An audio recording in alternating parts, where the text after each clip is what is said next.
Merci. Merci. Pouvez-vous nous dire votre nom pour la transcription? Je m'appelle Blasotti Romana et je suis née le 3 mars 1929. Quand vous êtes-vous rendu compte de la nocivité de l'amiante? Je m'en souviens très bien. En février 1982, nous avons convaincu mon mari, qui souffrait d'une douleur persistante au dos, d'aller faire des examens. On l'a quasiment obligé.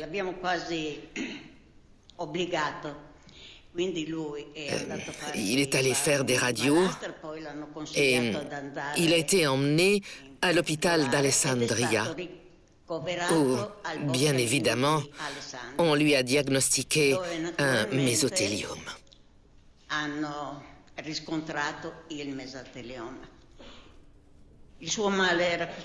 Il avait tellement mal qu'on a dû lui introduire une perfusion dans le dos pour lui injecter de la morphine. Mais je peux vous dire que ça ne suffisait pas.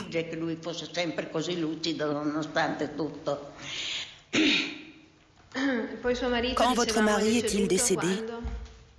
Mon mari est décédé le 17 mai 1983. Après la mort de votre mari, y a-t-il eu d'autres décès dans votre famille? Oui, absolument. Pouvez-vous nous en dire quelque chose? Oui. En 1989, ma sœur a été malade et elle est décédée en 1990. Elle avait 2 ans de moins que moi. Elle n'avait pas travaillé chez Eternit. Et puis, une autre grande surprise m'attendait encore. Le 23 mars 2004, ma fille a découvert qu'elle avait un mésothéliome, elle aussi. Elle a voulu en être certaine avant de me l'annoncer. Elle a demandé à son frère et à son fils de l'accompagner. Et ils sont tous arrivés chez moi et m'ont dit « Maman, assieds-toi. Nous avons quelque chose à te dire. » Et Maria Rosa m'a dit « Maman, je suis atteinte de mésothéliome, moi aussi. Je ne sais pas pourquoi, mais je suis restée immobile, comme je le suis maintenant. Je n'ai pas pleuré, je n'ai rien dit. Ça a été un grand coup qui m'a rendue muette. Ma fille a vécu 47 jours sans cesse, sous oxygène. Moi qui étais dans la pièce à côté d'elle, je me levais parfois. Je crois que chacun peut imaginer ce que c'était en ce moment-là, de ne pouvoir rien faire pour l'aider. Je me levais pour baisser un peu le niveau d'oxygène, pour qu'elle ne se dessèche pas complètement.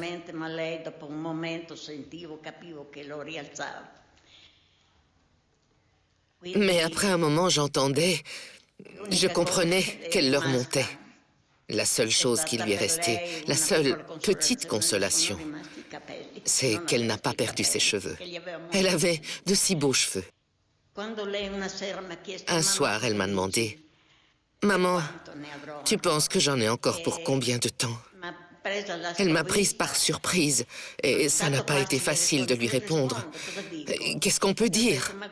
Je lui ai dit « Écoute, il y a 20 ans, ton père et ta tante Libera aussi ont vécu pendant 1 année.